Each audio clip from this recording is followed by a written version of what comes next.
Welcome back again. I'm glad you are here to attend the second part of my call to you about emotions. So I was talking about you being directed in every possible situations of your life by emotional patterns that you have no longer control of. This is obvious especially when facing all the horrible and senseless conflicts you are allowing to happen on planet Earth. In most cases you actually seem to be aware of the ridiculous reasons, and particularly of the defective ways these conflicts will to end.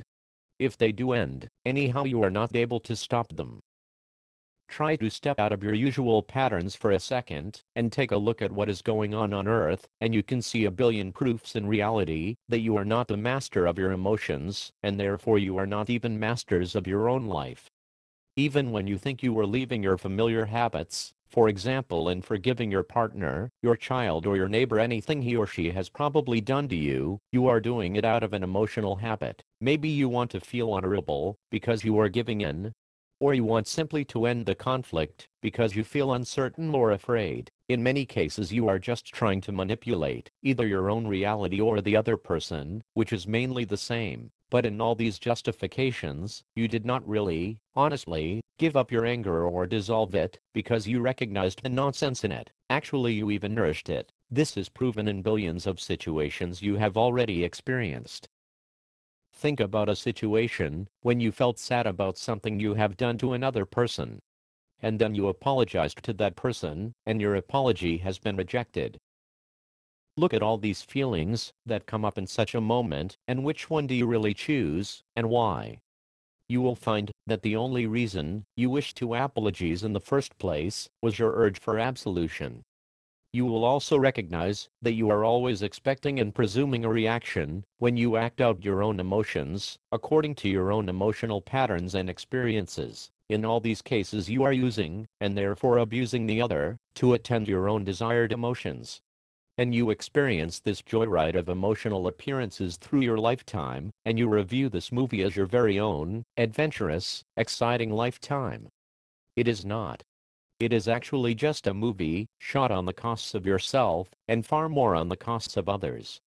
It is in fact a kind of vampire movie. Because what you are doing in your strive for emotional success is nothing else than using and exhausting the energy of other beings to support your own minge aim with pleasure and excitement.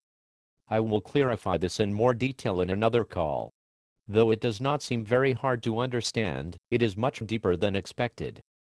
During your life process as an emotion addict, you will soon realize that you have already experienced all possible sorts and levels of emotional states.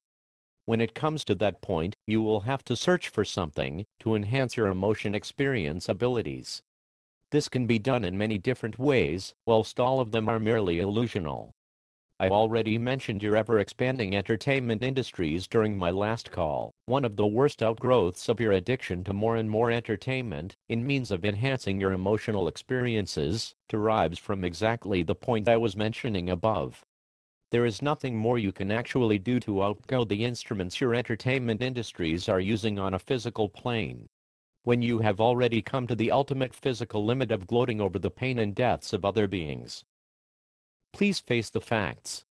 Therefore, and for some other reasons, you as persons have used the loophole through the mind and created a non-physical reality of belief. Religion. To be continued.